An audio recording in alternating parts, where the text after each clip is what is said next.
If you've got your cacao, bottoms up, enjoy it. We're not going to be talking about cacao for about the first hour. However, enjoy drinking your cacao. Love it, drink it, do whatever you want with it. We'll talk about cacao afterwards. What we are going to be doing, however, is we're going to be going on a deep dive. People still coming in here. You've got to get on time. I'm going to start early. For the first hour, we're going to be doing a deep dive about healing. We're going to look at the human body. We're going to look at the nervous system again. We're going to look at how our brain creates perception, how that turns into emotion. I am laying foundations for the next month. I actually was working on this presentation for 3 or 4 weeks down the track, and I'm like, no, we're going to do it today, and we're going to start laying foundations. That will lead into an epic meditation that we're going to do with the cacao, and then we're going to talk about it in the last hour. All right. So everybody take a big deep breath in, nice and fast. Then take a second breath in. Long exhalation. Again, big breath in. Second breath in, fast. Long exhalation. One more, big breath in, big as you can. Second one in, hold, then long exhalation, longest one so far.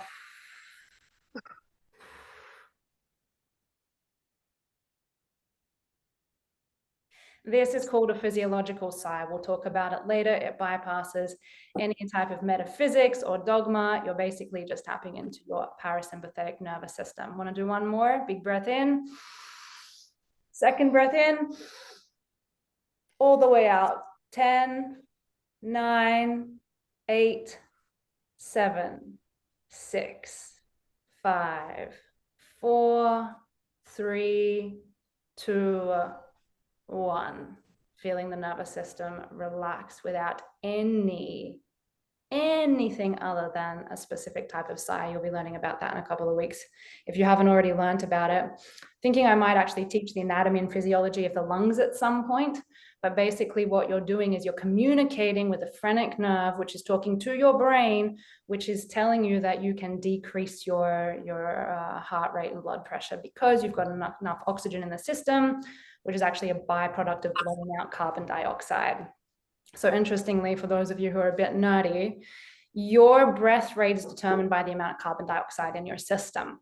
If you have high levels of carbon dioxide in the system, it will increase your breath rate. If you have low levels of carbon dioxide in the system, that is what causes you to breathe.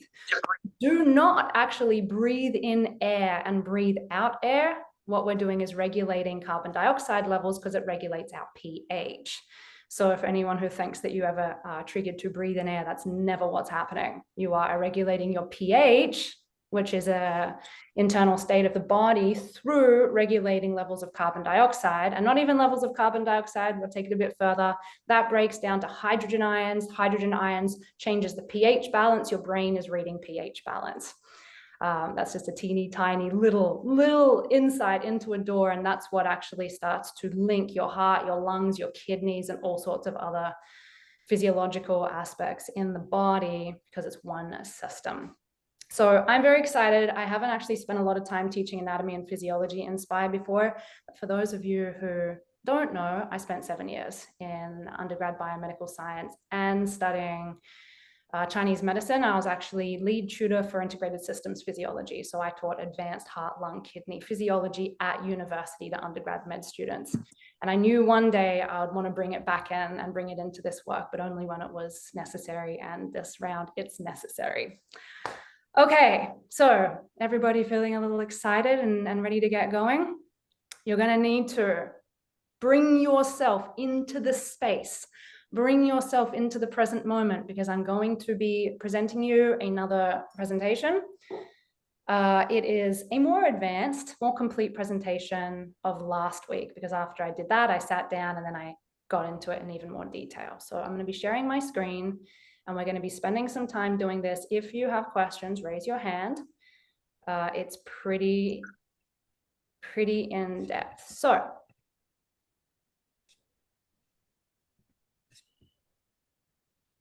I did this last week. All right, no worries. I'll just leave it on my screen like that. All right, so what we want to do is we want to start at the beginning. I did a brief overview of this last week, but I want you to just suspend what you learned last week because I've created it in a bit more depth and a little bit more correctly, if I want to say it that way. So first thing first, we have the external environment, right? So I want you to look outside of you and I want you to acknowledge that there is what you perceive to be an external environment. Around you, there are things, there are objects, there are windows, there are walls, there are trees, there are plants, there are people. Look around you, look down at your physical body. You can see arms, you can see legs, you can see different colors. This is the outside of your physical body, obviously. Let's call that for now the field. Now, I'm not going to go into the physiology of your senses today in depth, but we could also do that. But what I want you to understand is that in your external reality, nothing that you think is out there is actually out there. So let me just take your eyes, for instance. The way that your eyes work is that they are picking up on light waves. Light waves are coming from the sun, bouncing off objects and bouncing into your eye, into the retina. And that is triggering receptors in the back of your eye, which we do call cones and rods, to actually generate what is called an action potential or an electrical signal that has then been translated to the visionary part of your brain, which actually sits at the back of your head, which is why if you ever pass out and hit your head on the back, you can lose your vision for a moment in time because the visual cortex is at the back of the skull. That then gets processed in an extremely complicated way, actually, to turn what are light waves into objects inside of your skull. So those objects out there do not exist as objects. They exist as light waves that are bouncing into your brain and you are processing them internally. The one that I love the most is actually the ear. I find the ear incredibly fascinating because what's coming into your ear is sound waves, right? We've got sound waves going into the ear. They hit the eardrum. They vibrate 3 little bones, which causes a vibration of fluid in your ear. That fluid goes through the cochlea, bends little hair cells inside of your ear, which generates an electrical signal in the ear. And that electrical signal is sent at different speeds and rates into the auditory center of your brain, which is on the side here. And you actually turn waves, sound waves, not even sound waves, we'll just call them air waves, into sound. So I was in university. I was 22 years old when I learned about sound for the first time. And it was the first time I understood the answer to that question. If a tree were to fall in the forest, if a tree were to fall in the forest and there was no ears around to hear it, would it make a sound? And the answer is no, there is no sound. Sound is happening inside of your head. Sound is happening inside of your perception. So all it's doing is producing waves, air waves. But to take it even a step further, if you had never learned about a tree before, if you had never learned about a forest, if you hadn't watched a video that told you what it sounds like to hear a tree falling, even if you were in that forest and you had ears and the tree were to fall, you would have no idea what it was. It wouldn't be a tree falling. It would just be noise. And you wouldn't know what that noise was. For instance, have you ever gone to another country and heard people talking a different language and you can't even make out in your mind that it's language? It just sounds like noise. So that's what's happening there. So you also need concepts to actually turn things in the external world into what you think they are. So starting there, the outside of the body is the field, and it is a field full of energy, light waves, photons, chemicals, energy. And that energy is hitting our physical body, and receptors on our physical body are picking up on that data. So this is what we've got here. We've got energy or data hitting the receptors in the membrane of the skin, the eyes, the ears, the nose, the mouth. And there's more than that. Receptors in the skin are picking up on heat, on pressure, on stretch, on pain. So we've got... Hey, get down. Hi. Come on. Different receptors in the skin pick up on different things. So we've also got all of our different type of touch receptors and pain receptors. Now, I said this last week, but not only do you have energy in the external environment outside of your body, you actually have certain data inside of your body on the outside of cells. So you've also got an external environment inside your body. Does that make sense? We could call it the interstitial fluid around the cells. And so there is also an environment of energy and data surrounding your cells inside your body, in your internal organs, in your internal muscles, in your internal blood vessels. And there's receptors on blood vessels and organs and all around the body that are also reading the external environment of your internal body, right? So there's receptors all the way through the system. Now, the next thing that happens is once those receptors are stimulated, that sends energy from your peripheral nervous system, and you're going to learn about the peripheral nervous system this time, to the central nervous system. It sends that sensations or that data via nerve cells to the central nervous system in the brain. That's the first thing that happens. Now, this is the first time the brain, not your conscious awareness, the brain itself picks up on the environment. This is before you even know that's happening. So it goes into the brain picks up on these sensations, and it becomes aware of the environment. And the first thing that happens in the brain is it's starting to categorize data. And the first thing that happens way before you decide what you're thinking about, what you're feeling, what you're looking at, what the meaning of the environment is the brain is firstly going, is this high stimulation or low stimulation? Am I hyper aroused? Is this calming information? Is it pleasant sensation or is it unpleasant sensation? And this is what psychology calls affect. So what they're doing is they're measuring what they call valence versus arousal. Again, you're going to learn about this stuff. I'm just starting to put the terms down. So basically your brain gets a snapshot and goes, okay, are we hyper aroused? Or is this calm information, or is it neutral? And it says, is this pleasant, neutral, or unpleasant? Are pain receptors being triggered? Is there a problem? Is there not a problem? Basically is what the brain is trying to figure out. So the next thing that the brain does is this information starts being flooded around the brain into what we're going to call complex, multimodal brain regions. There are so many different areas of the brain. I now need you to think of the brain as a city with many different buildings. And information starts getting passed between all these buildings really, really quickly, like in milliseconds. And what the brain is doing is it's starting to categorize and try and understand the sensations, the data coming in to figure out what is this, right? Because the brain itself has no idea. As Lisa Feldman-Barrett says, the brain is in a dark box. You got to understand that the brain's got no idea. It has no idea what's happening outside of itself. So it has to transform sensation into something meaningful. And this is what's happening here. So it starts flooding that information all around the brain, ping-ponging it from different centers, what we call the limbic system, the amygdala, the different cortexes, the memory centers, there's all sorts of different centers. And to be honest, nobody knows everything about the brain yet. So this is still cutting edge research. Not everybody knows how this happens. Nobody does, but we have certain things unknown now. Now, one of the things that as an adult, think about this as an adult first, that is happening is all that sensation that goes in, it starts talking to the memory centers of your brain. And it's asking, have we experienced this before? Have I felt this before? Have I been taught what this is before? This is where the data from the tree goes in. And you don't even know this yet, but the brain starts ping-ponging around and going, yes, we have been taught about trees. They're called trees. They look like this. And it puts together a whole little category. And it then comes into your conscious awareness where you go, that's a tree. That's a tree, right? That's a pretty simple thing. This is learning. So your brain is actually going to centers and picking up on concepts and categories and perceptions and stories and beliefs and your point of view to put everything together about your senses.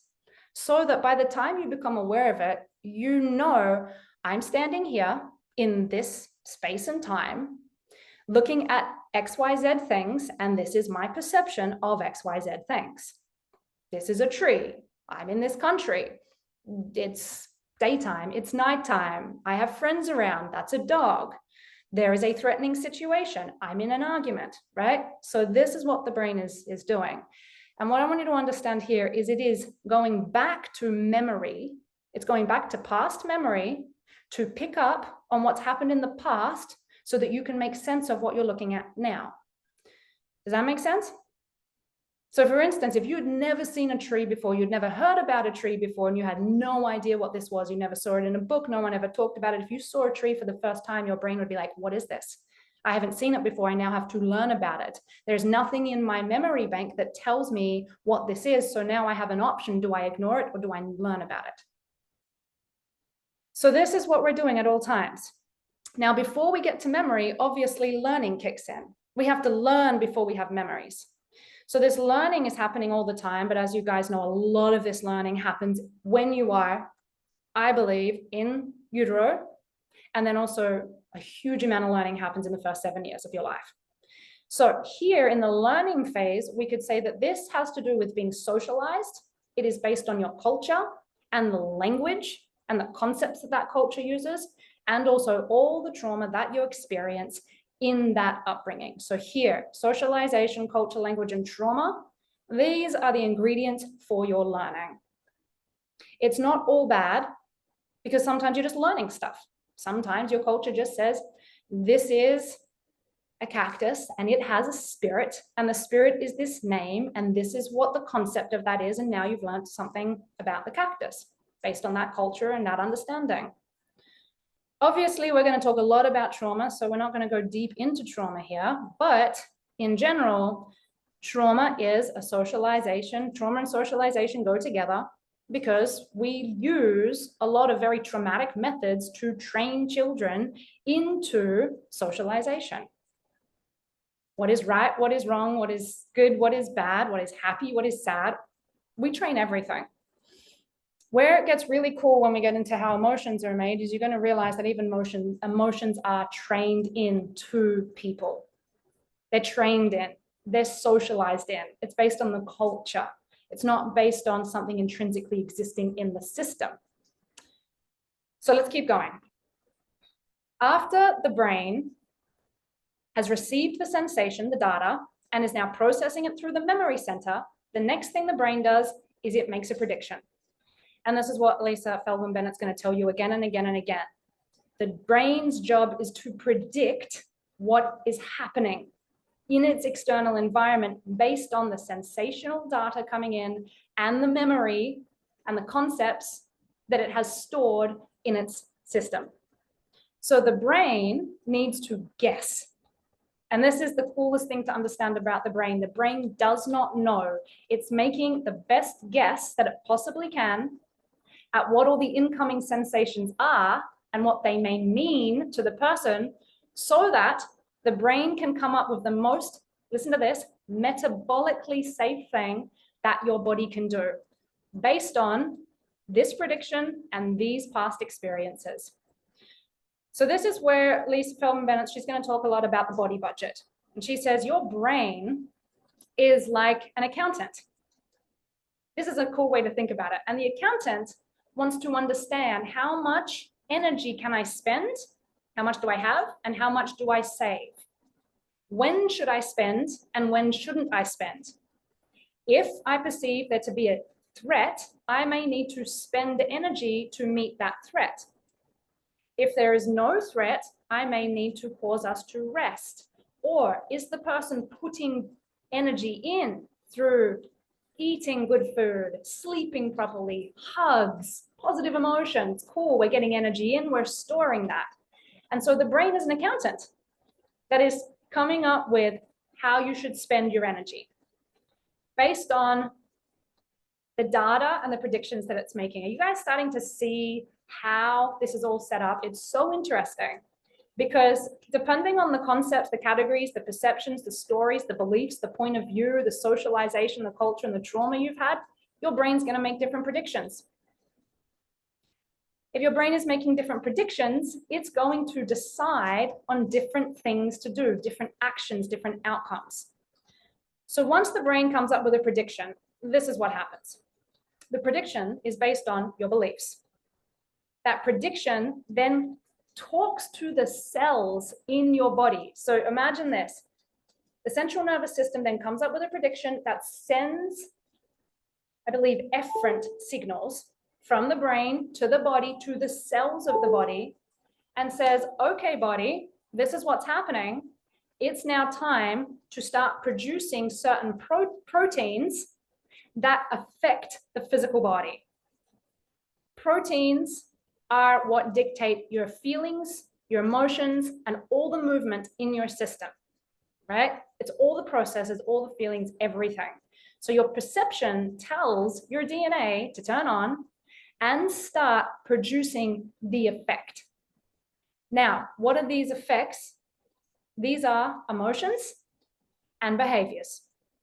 So in terms of internal behaviors, one type of behavior is your brain, after it's made a prediction, may tell your sympathetic nervous system you need to turn on, and it starts talking to your adrenal cortex, dropping certain hormones, talks to your, this I haven't studied for a second, but basically it goes to your HPA, so your hypothalamic pituitary axis. It goes into the brain and says, let's start dropping adrenaline, noradrenaline, and different hormones that cause a sympathetic nervous system reaction. And that may increase the heart rate, dilate blood vessels, open up blood vessels to the heart, close down blood vessels to the gut, send blood vessels to the muscles, open up the eyes, shut down certain systems, your sympathetic nervous system reaction, which you use to meet incoming sensation. I'm not even going to call it necessarily a threat, because we also do that when we're like, I'm about to run a big race, or I'm about to get on stage and do something that needs a lot of energy. But we also do that when we perceive a threat. So there's numerous reasons we turn on our sympathetic nervous system.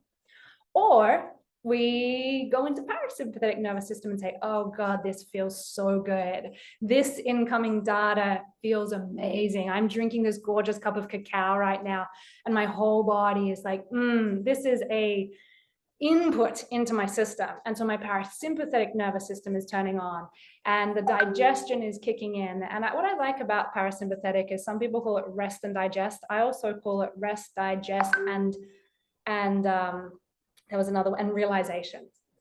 You start to open your mind to have bigger realizations when you're in relaxation. So it's rest, digest, and realization. This is where we can do a lot of our transformational work. So what you also need to understand here is the effect is your personality. You're creating your personality through these predictions. Your emotion and your behavior is your personality. Now, when you go back to the circle diagram that I made, and I showed you, okay, there's wounds that create stories about emotions that create your behavior, and then they create your feelings and your emotions, and then eventually that is the personality that you present to the external world. So what you've got to see here is that you are creating your personality. And as Dr. Joe says, that is your personal reality. Now, this is really worth understanding. The second you have made a prediction that's caused an effect, that's created an emotion and a behavior, that emotion is biochemical reactions in your physical body, is it not? So your hormones are being released from cells into the system. Now that then feeds back this particular energy into the external environment of your internal world. It goes into your bloodstream, it goes into your body, and now that emotion and also the way that you're behaving, the way you're moving your body is also data that then feeds back into the senses of your system. And so now that data goes back into the system, binds to receptors, which goes back to your sensations in the brain, that then triggers the brain to go, is this a good feeling or a bad feeling? And then that goes back to your interoception, which goes, okay, based on past experiences, when did I feel this in the past? And then it actually triggers the same type of thought as creates the emotion. Now what we're in is a body emotion, like an emotional thought loop. This is where I've said before, when the negative emotion kicks in, it actually triggers the negative belief, which triggers the negative emotion, which triggers the negative belief. Emotion, belief, emotion, belief, emotion, belief. Now we're in a loop. And what's happening is the body is continuously predicting that the last time I felt this way, this was the belief that went with it. And so you are now in that thought loop, and this is the biology of it. Now, you do that for a minute. We call it a trigger. If that happens, you can use that trigger to change your reality. If you don't catch this and you don't do anything about it, it just loops. And it loops for a day, a week, a month. I'm going to talk about this in a second. So coming down here, if we're going to look at emotions, my presentation is going to be nowhere near as nice. Damn it. Actually, you know what? Let me just pull up my presentation here because I've got my slides are nicer.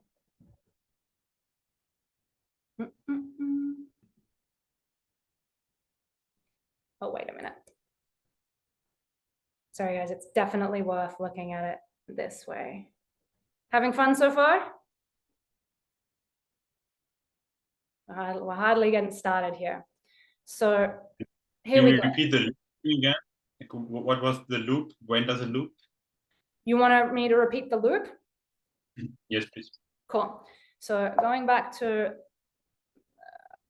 actually, I got to stop share and reshare.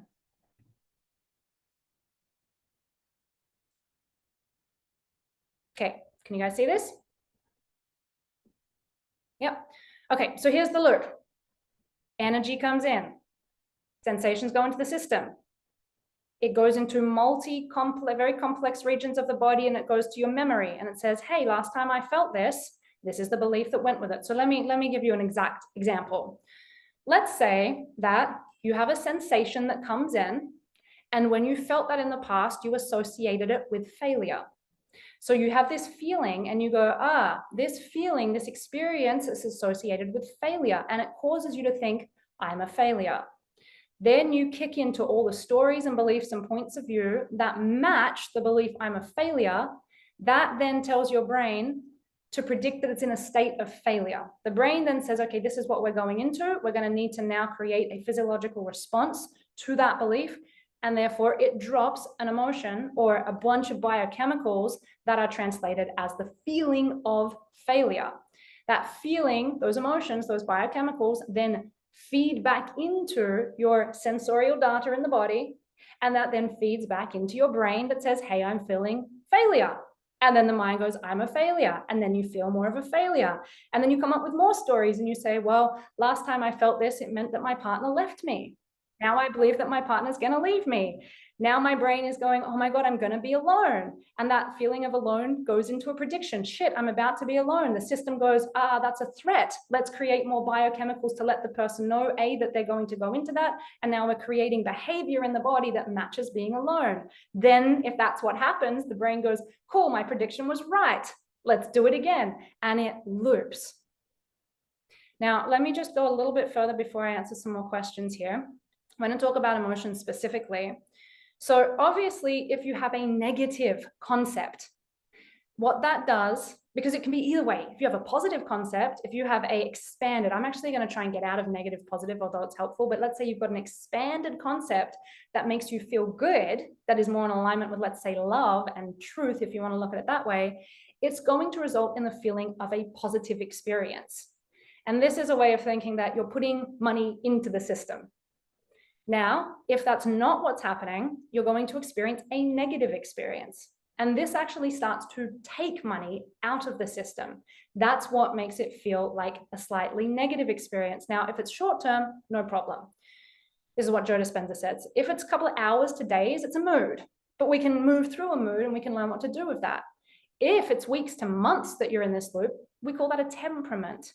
If you're stuck in it for years, this is now a personality, and you are stuck in a past personality.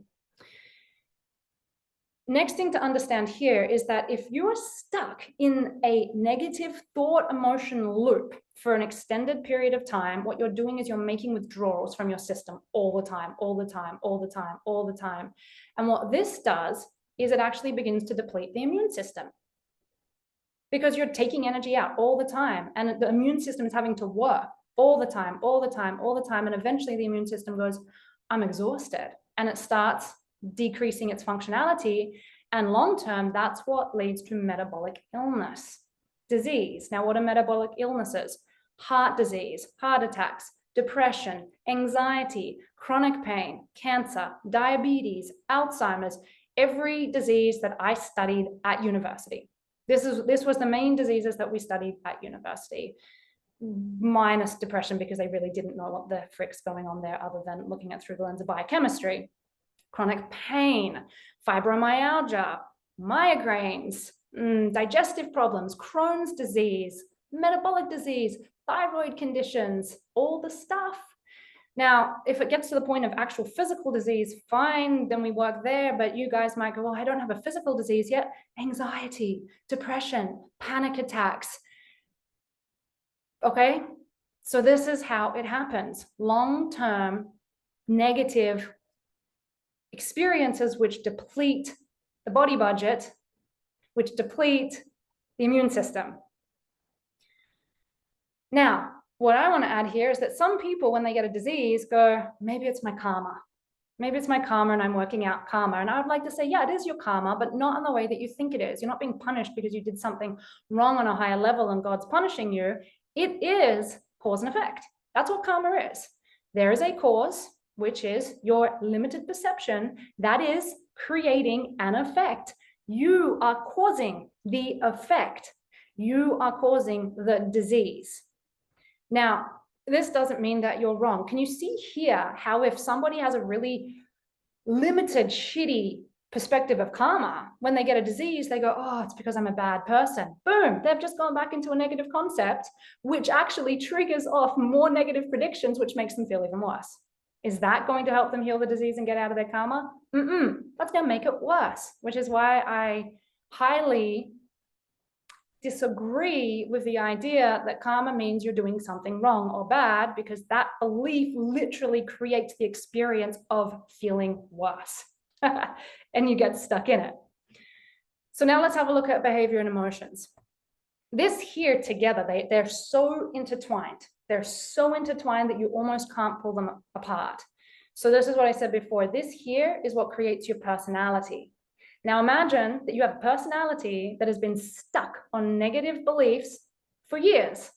Well, that's going to trigger the law of attraction, right? So if you have a negative belief that is stuck in the constructs of your brain based on your past trauma, you are going to actually energetically start to attract experiences into your reality that match that experience, because you're creating it. You're creating it inside your physical body first, energetically, and then energetically you meet people that match that experience. This could also be called karma. So basically, your perceptions will affect your predictions. Your predictions will determine your emotions and your behavior, which will have an effect on every fucking thing in your life. Everything. Because when you look at your career, what lens are you looking at your career through? What about relationships, love, death, brain health, money, family dynamics, culture, friendships, health, food, digestive, everything, house, home, safety, security, relationship with nature? You take you with you wherever you go, and depending on what's going on inside, the reality outside of you will match that. It will mirror you back to you. I'm going to do a whole lot of work for weeks on mirroring to understand this. I got a lot to get through, so I'm just going to keep going and repeat a lot of things. So if you miss something, I'm going to do it again. So let's go back to here. Energy comes in to the central nervous system, goes into the sensation system of the brain. Brain becomes aware of sensation. You're not conscious of it yet. The brain then decides, is this good? Is it bad? Is it negative? Is it positive? And it starts communicating to all these other regions of the brain to collect data to figure out what the hell's going on. Obviously, where the majority of this conversation and the majority of our work need to go is into understanding memory and learning, because it is the learning that creates the memory that leads to your predictions. And as I said before, the socialization, the culture, and the language, when I only touch on this for a second today, the language makes a huge difference, huge, more than I've ever understood, to your experience of life. If you have a limited vocabulary, you will have a limited experience. The bigger your vocabulary is, the bigger your conceptual understanding is, the more access you have to creativity and understanding. It's like having more colors in your palette to be able to create with. So language gets very interesting here. So let's say that you have had a traumatic experience, right? You've had a traumatic experience. Again, we'll talk about this in way more depth in the future. And that traumatic experience has left inside of your nervous system the idea that you are a failure. Let's use that one because it is pretty much universal in the Western world right now. So through socialization and trauma, you as a kid have an experience, a belief, a concept, a story that you are a failure. And you now have you have much evidence, so much evidence of your failure. So now your brain predicts if a certain experience happens, hey, I'm actually going to trigger this vulnerable aspect of myself, which I call a part. Now, people in nervous system, neurobiology world don't necessarily go into this. It's more psychological, but I love this. So this is where parts work kicks in. So this is where you could say that the body predicts that a part of you is going to be hurt again like it was in the past. And the brain doesn't want to feel pain. It doesn't want to be hurt again. So it predicts, we're about to experience the loss of one of our needs. And I need our needs in order to maintain safety in this world. So whatever's happening is dangerous and a threat right now. It's all based on past experience and past predictions that your brain is making. It's not necessarily what's happening now. It's all past. And the brain does this thing. It says, all right, let's create protector self. Let's activate protective personality. And so all the genes, the biology, the chemistry drops into your system to create protector self.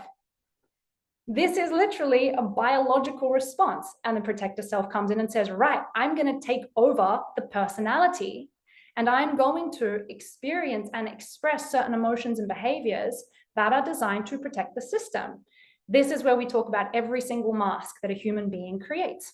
These are the games we play, the people pleaser. We talked about it last week, right? When we're talking about narcissism and introverted narcissism, all those things are masks.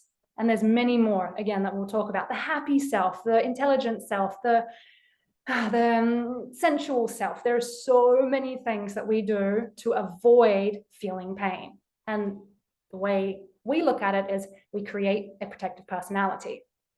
So far, so good. Now, where it gets a little complex is I want you to imagine that the protector self and the vulnerable self are two sides of one coin. So even though the protector self activates, let's say, aggressive emotions or what feels like aggression and anger, underneath it, you have fear. So this is why when somebody gets triggered, they have this kind of like, I don't really know how I'm feeling because there's fear there.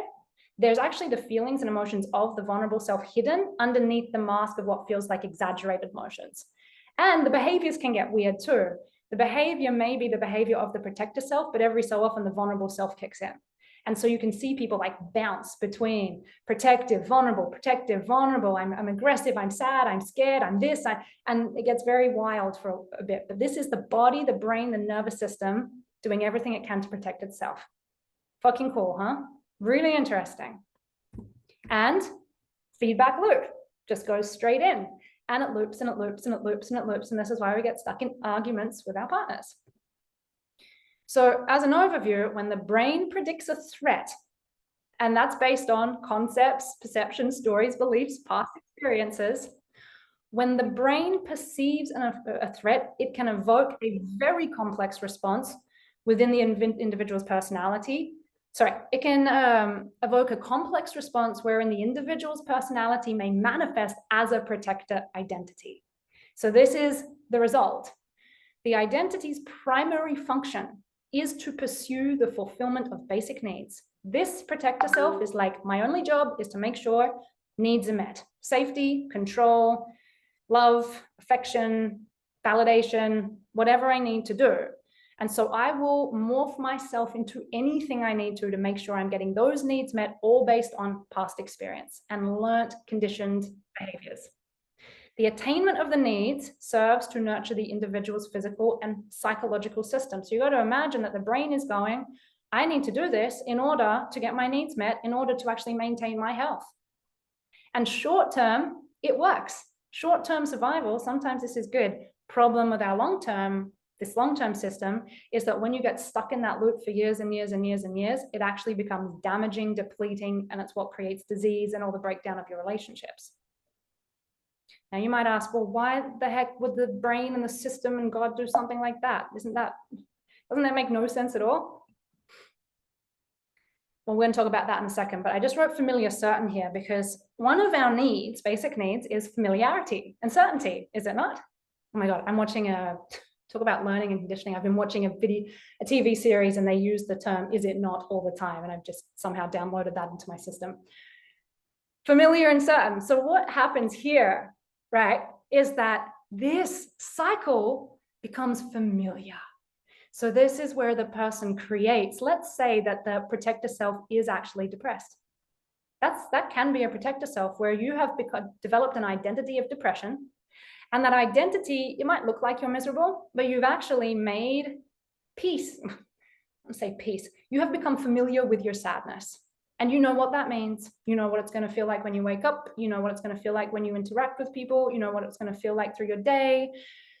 You know what it means in terms of your career. You don't have to go to work anymore. You're getting money from the government. You know what it means. And even though you say that it sucks, you actually have activated a certain need, which is familiarity.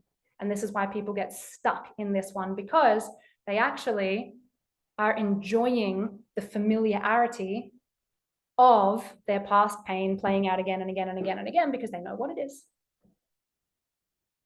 So it's certain, it's getting a need met. This is why transformation is so freaking hard, but the second you understand it, it's harder to stay in it, which is why I'm going into such depth with helping you understand this. And you'll see how it leads into cacao shortly. So how do we heal? Well, we got to understand this first. This is the all that is. Now, it's really hard to express the all that is on a slide. So actually, I would say even this is quite incorrect. It'd be better to say this. This is truth. This is reality. We are light. But even this is actually incorrect because when your brain looks at this white screen, it is going to interpret it through your concepts as white. It's even beyond the idea and concept of white, but this is the easiest way that I can express truth. I love this because I put so many diagrams up, but that's it right there. You want to know the truth? That's it. That's the closest thing I could ever show you to the truth of reality ever on a screen. At the beginning of time, there was light, and light was all there was. We could call this light life, love, energy, whatever you want to give it. Primordial essence, God. I don't care what name you give it. Whatever name you give it, you're going to go through your concepts and come up with a concept which is incorrect anyway, which is why I don't give a fuck what name you give it. All that is. I'm going to call it the monad, because I need to draw it somehow. So I'm going to draw it like this. So let's say that that white is this circle. I'm going to call it the monad. I like the idea of calling it the monad because at this point in time, not many of you know what that is. So you can't get stuck in a concept, which is great. So the monad was the all that is. And if light, love was all there is, great, but it has no idea what it feels like to be this. You've heard this story before. If you are light and light is all there is and there's nothing else, how are you going to know what it feels like to be love, to be light? You don't know what you are in an experience. So the universe came up with a fascinating process in which it started to condense its energy into more and more condensed versions of energy. We'll call that the Atmic self, which is Christ consciousness, the Buddhic self, the causal self. I don't want to get too religious here, but we could say, I'm going to think about it, we could say that Christ consciousness exists within the Father. The Son exists within the Father. And in order to get home to the Father, the monad, the all that is, you must go through the Son, Christ consciousness, which is a state of being, not a person, a state of being, an energy that we all have access to. We are that, in fact. Then the Buddhic nature, which obviously the Buddha tapped into and taught about. And then the causal nature, which is the soul. And the soul eventually manifests a body, as we talked about last week. So you end up with a physical body. And as we went through last week a little bit as well, if the body came in and you had awareness of being the monad, what's the point of being a body? Why come in with full awareness of who you are from the very beginning? Because that depletes the point. Because what that means is that you'd be this. But then you can't have experiences. So universe was like, Let's create a body and forget who we are, and then condition that body into a limited perspective of itself. How do we condition the body into a limited perspective? Just like this. Outside stimulation goes in through the physical body. Energy data is turned into sensation. Sensation is turned into affect. Affect turns into interoception through learning and memory. You get socialized into your limited perspective. You get traumatized into your limited perspective deliberately. From a universal standpoint, I don't think you could ever have the experience of enlightenment without trauma. Doesn't mean you always have to be traumatized, but at some point in the journey, you have to have had the experience of separation. Experiencing separation is traumatic. So this whole thing is traumatic. Even, I would say, going from the monad to the Atmic self has a certain level of trauma there. Ram Dass says this: if you understood what it meant for the son to leave the father in the first place, you would understand real sacrifice, because that's the ultimate pain. But we had to. So we've all been through this. It is the journey of separation. The whole thing is the journey of separation. Now that learning and memory is what creates our mind and emotions from the other diagram. So you don't come in with the mind and emotions. You come in with a body, and through socialization, you create your mind and the emotions. All right, starting to flip some of your thoughts about how reality works upside down, because that's what I want to be doing. I want your brains to be flipping into different directions. The mind, emotions, and body have literally been conditioned to fit the limited perspective of their culture and their society. So you got to start thinking about the mind, emotions, and body as one system. The mind is the body is the mind, the emotions is the body, the mind is the body. It's all one thing. Thoughts are the language of the mind, as what Dr. Joe says, and emotions are the language of the body, but they're connected and they speak to each other and they affect each other. But all of this gets conditioned. Healing, therefore, happens as we expand our perspective back to love. What we need to do is we need to expand our perspective back to the causal state, the Buddhic state, the Atmic state, the monadic state, into love.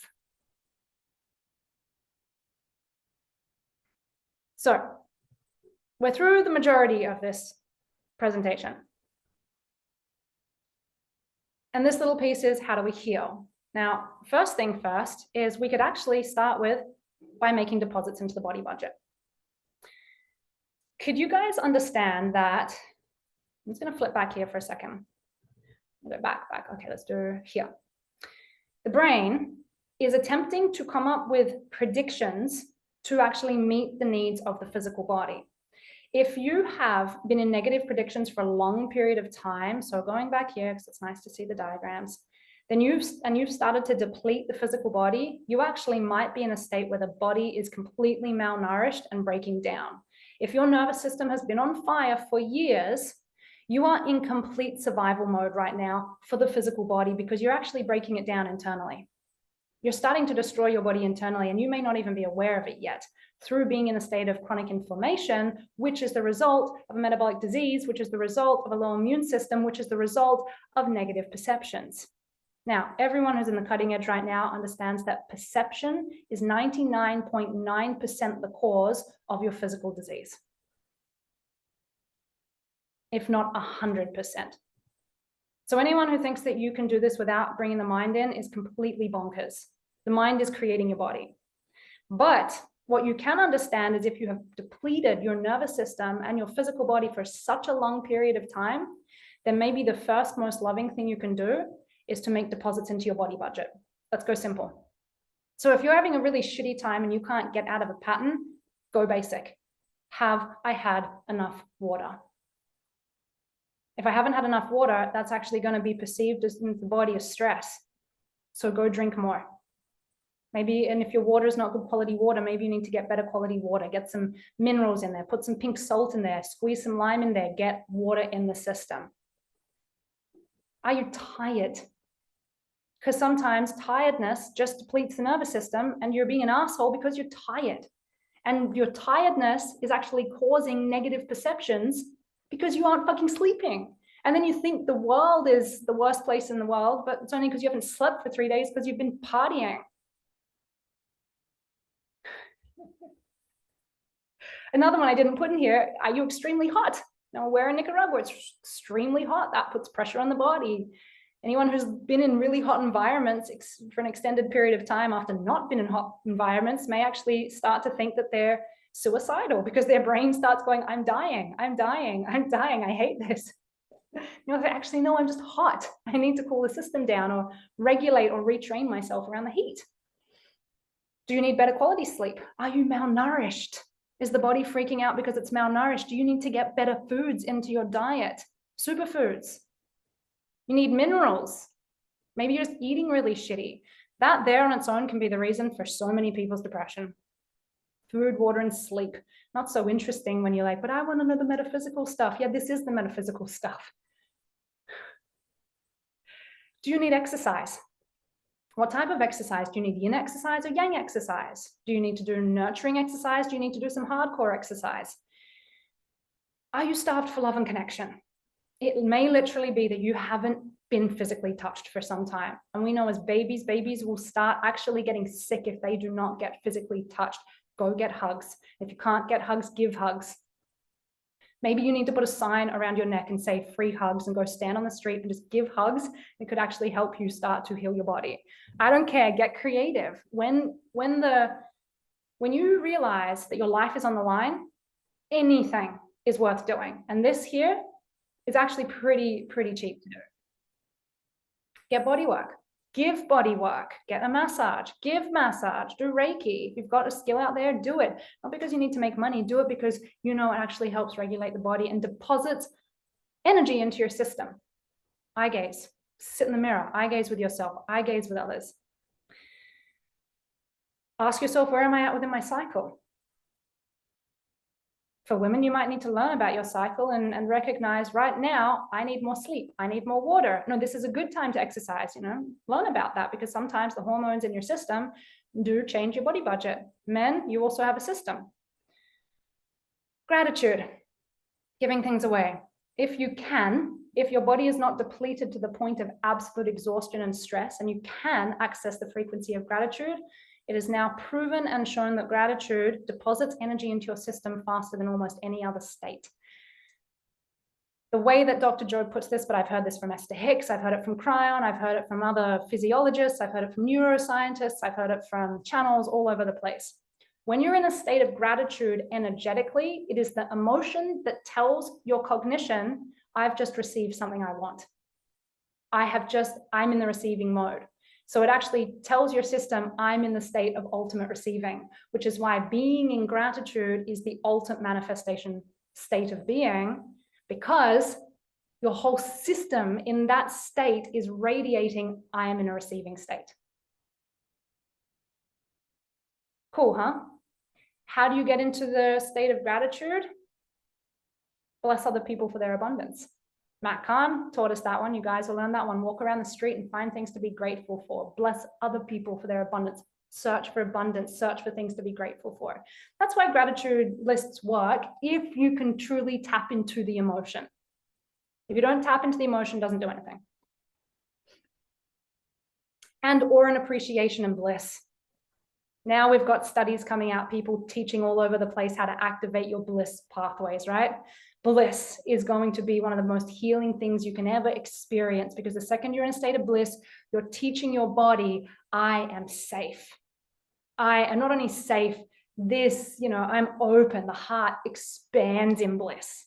And you actually come into a more natural state of being. So now people are trying to do all these fancy things to say, let's get you into bliss and activate your bliss pathways, and let's do tantra, and let's do all this stuff, and sensual dancing and feminine, all this stuff. But this is what's happening. This is what they want to do. They want to get you into an emotional state of being, which changes the internal environment of your cells, which talks to the DNA, which causes you to release certain emotional molecules, which talks to your brain, which retrains the brain, which means it's easier to retrain your thoughts when you're in a state of bliss or appreciation or gratitude. And if you can't get there, let's just go to relaxation first, or neutrality.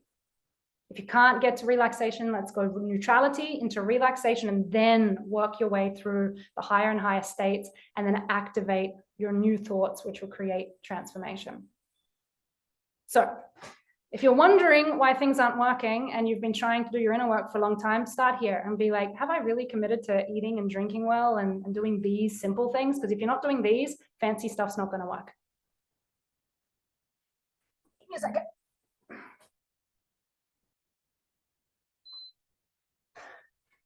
I am sweating my inappropriate parts off. I need to put my air conditioning on. Sorry, guys.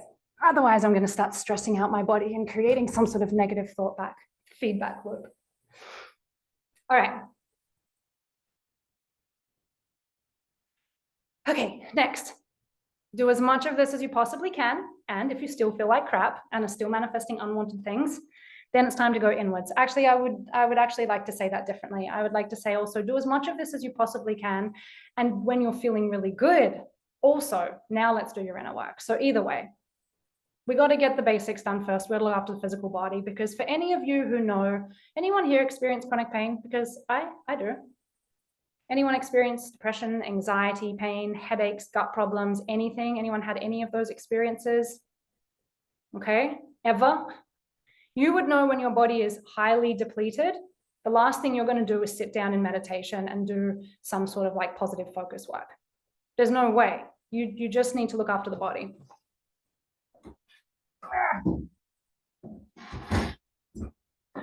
Sorry, closing my window here. All right. Once you've looked after the body to the best of your ability, let's start expanding your perspectives by starting with a trigger. All right, guys, got a little bit more here. Hanging on. Big breath in. Another breath. Long sigh out. Big breath in. Another breath in. Long sigh out. Big breath in. Another breath in. Long sigh out. Longest one so far.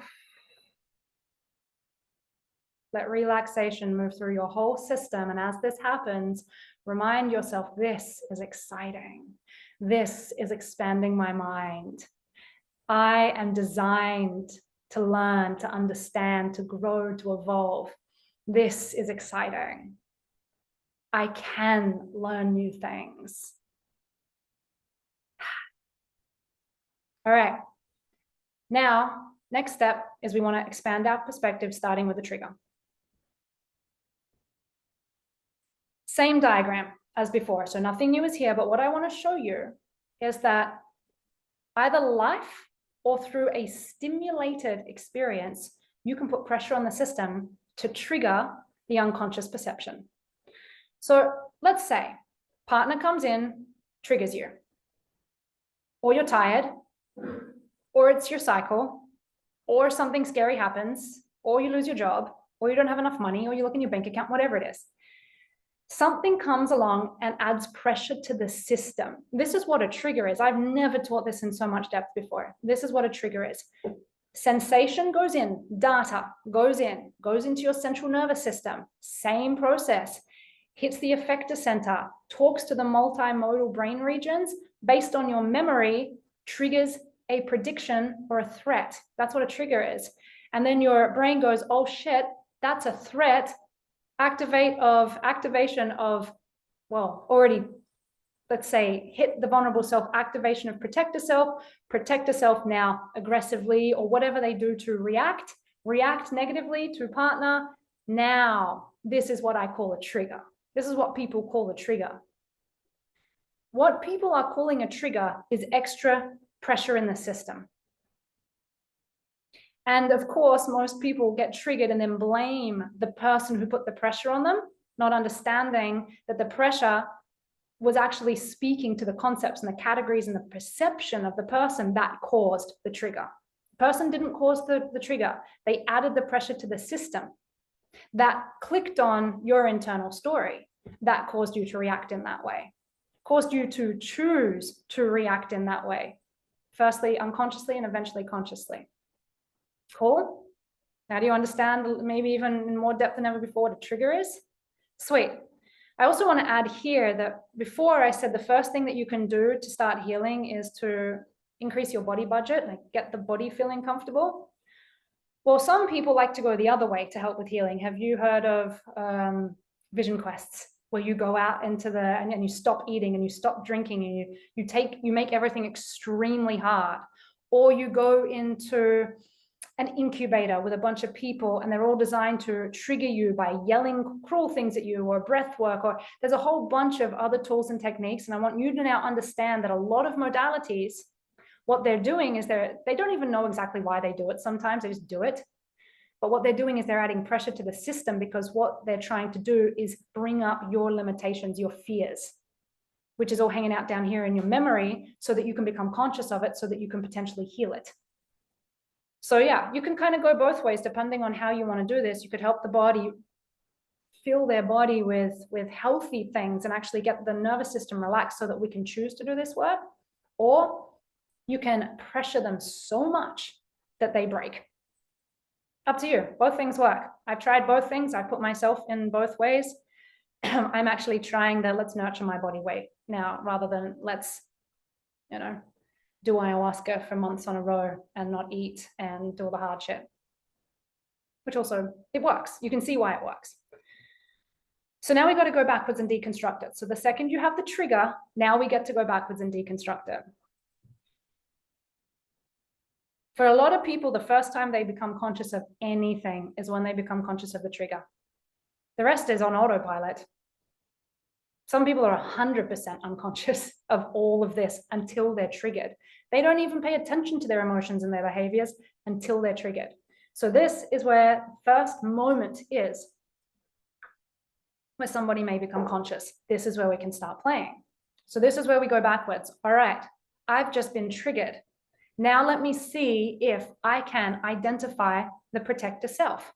Can I identify the emotions and you don't even need to identify the emotions of the protector self. You just identify, I've just become a protector self. We're going to do this again and again, guys. If you have questions about protector selves and vulnerable selves, we have whole classes on it. What you then need to do is you need to discover the hurt part. So underneath the protector, let's go find the hurt part. Let's go find the vulnerable part. And what we need to do is we need to go into that vulnerable part, which is going to help us literally access complex, multimodal brain regions, and it's going to uncover memories. Some of the core memories, if possible, we'll talk about memory another time. You don't need to go back to the core memory to get the core. We just need the wound. It's going to uncover the story that you're making up. We're going to look at the beliefs, the concepts, the point of view. We're going to have to see the limitation in your perspective. Ultimately, what we're doing is we're attempting to find the cause of the trigger. The cause is a story. It's a belief system. It's a perspective. And we got to find it, and we can do that. Once you find that belief, the cause, and the perspective, you now can sit back and go, oh my God, I see the cause and I understand the effect. Then we got to go and we got to deconstruct the emotions and the stories back into sensations. Now, this is the Peter Levine work. Let's now find the part, understand its story, understand its vulnerability, understand its emotion, but help it deconstruct it back into sensation. We need to go back into sensation because the concept's not real. It's something you made up, but it's dictating your reality. So we need to go to before the story was told. We need to go back into sensation. Now, how do we do that? Well, we need to disintegrate the emotion by going into sensation. You've got to become aware of how your body is sensing things, and we got to change the language from emotional language into sensation language, which we're going to do. And you got to feel it. You got to experience it. You got to express the sensation. So you got to let the body have its experience, and it will do it naturally when you take the mind, the story, and put the attention in the physical body. Again, we're going to do all of this. Next step. Some people in their healing work, that's all they do.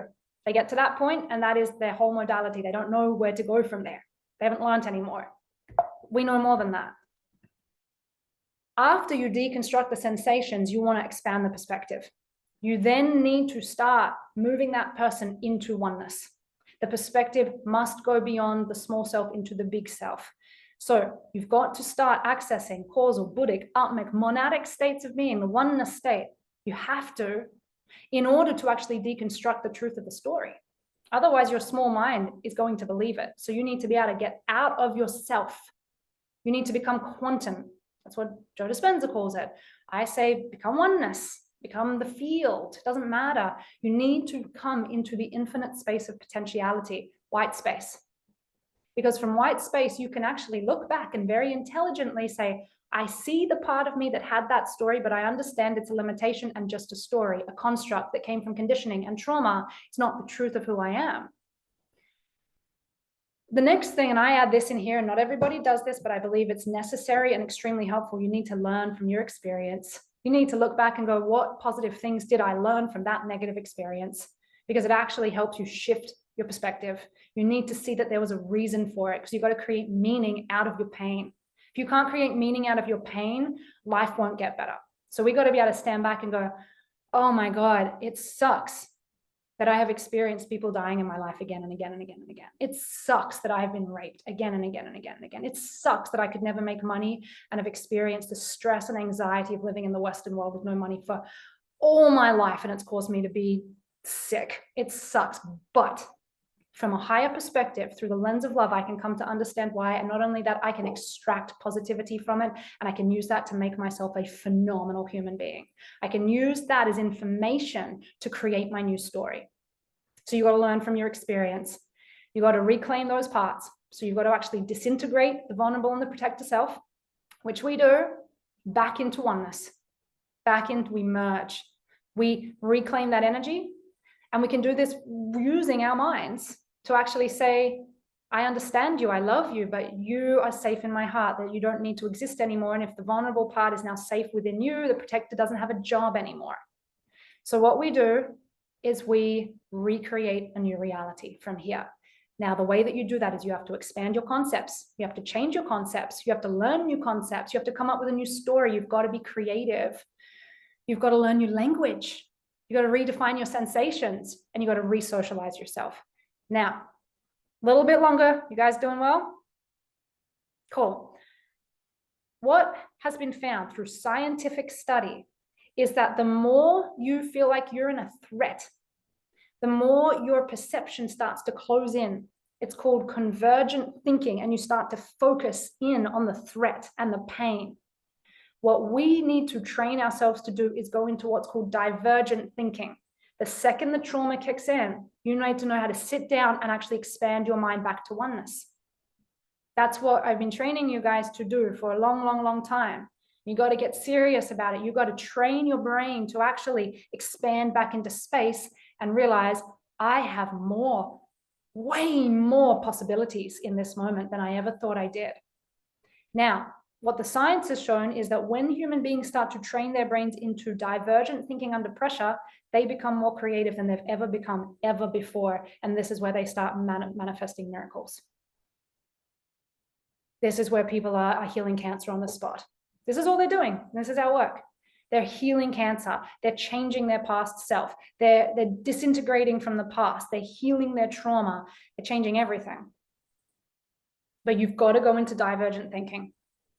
Now, what happens with the divergent thinking is because we're going into oneness, you actually start to access concepts that cause the body to relax and open. It opens the heart. So divergent thinking leads to heart coherence. Heart coherence sends the whole body into coherence. Now you'll start to manifest at a very coherent level. We'll talk about heart coherence in a couple of weeks.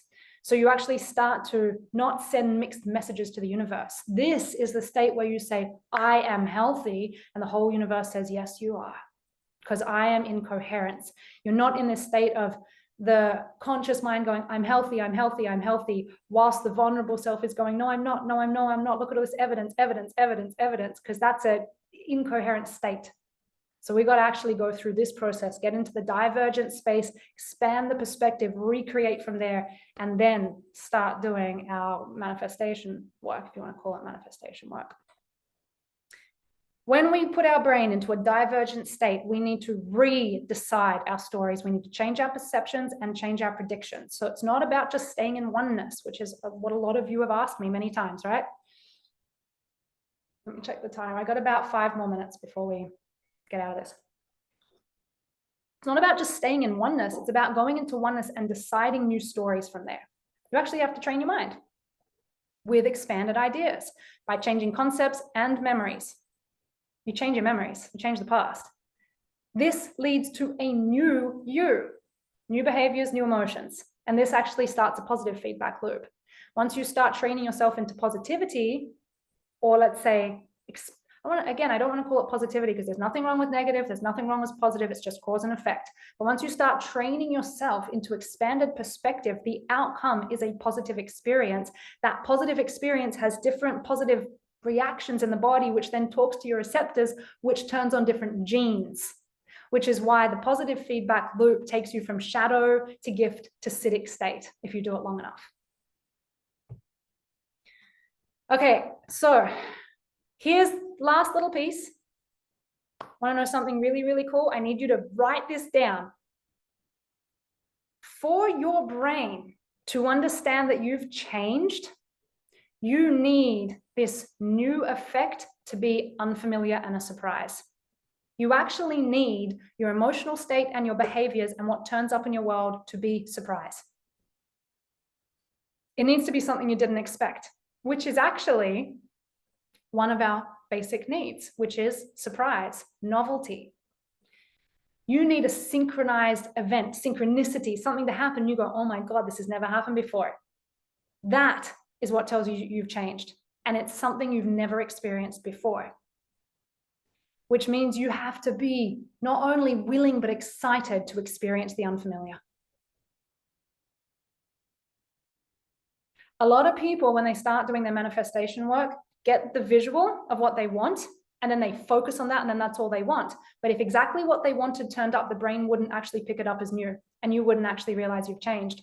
So biologically, you actually need to experience something new that you've never experienced before for your brain to go, I'm in a new state, and it will trigger the new learning process, which means you do your inner work and you access the feeling and you make choices about where you want to go, but you have zero, and I mean zero control over how the universe brings that to you, and you want to have zero control. That's the fear. That's the scary part. That's the thing. If you want to change, you have to be willing, to let go of what's familiar and step into the unknown, which means that you actually need to embrace fear, embrace uncertainty, and change your concept of fear to expansion. Fear is expansion. Otherwise, people just don't do this. They just won't do it. I can get people all the way back down. They can see all this in themselves, and some people just go, nope, I am too afraid. So you got to be brave. You got to be brave, and you got to be willing to transform yourself through going through the unfamiliar, because that's the game of the universe. Because your brain cannot actually visualize what is going to turn up when you change. It can only visualize at the level you're at now, which means that when you actually transform, what does turn up is going to be different than what you think it is. But you can use your imagination to create emotion, but you have to let go of the visual that you have. Does that make sense? That's the teaching of manifestation, and this is why. What makes SPY different than a lot of other modalities out there? So just really simply, as we go through it, we take full responsibility for ourselves. You are responsible for your experience of life. You're the creator of your reality. You create your emotions, you choose your behaviors, you dictate what's happening in your life. You are fully responsible. If you don't believe that, you are stuck in a victim mentality and you cannot get out. So it's you. Something's not working in your life, it's you. Doesn't mean you want to go into blame. That should take you into empowerment. We include consciousness into the healing process. You are not just a machine that is trying to change belief systems to change your reality. We treat every part of the system like a conscious part of the self. We do not reject, deny, repress, disown any aspect of the system. Protector selves, vulnerable selves, all the different emotions. You're not a machine that can be trained in the way that a lot of people are trying to do it with AI now. You're a conscious being, and we treat that with respect and love all the way through.